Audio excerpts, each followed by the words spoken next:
No pri tom četovaní sme toľko krásnych vecí zistili, že máme spoločných. Napríklad minule mi napísala, že šport, takto, Milada číta dobrých 194 čísel, ako pri tejto výške, mimochodom tá jej výška mi mimoriadne imituje, pretože je veľká žena,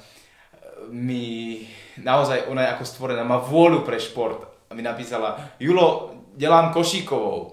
A ja som jej hneď odpísal v letku, že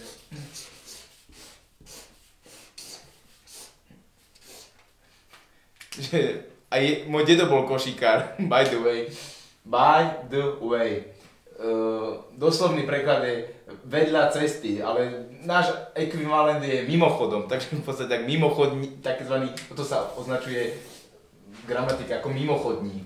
Takže mimochodom aj môj dedo bol košíkár a potom som zistil, že košíková je basketbal. A keďže Milada naozaj obľubuje hru v košíkovú, pripravil som si pre ňu by the way jeden darček. Mimochodom, BTV. By the way.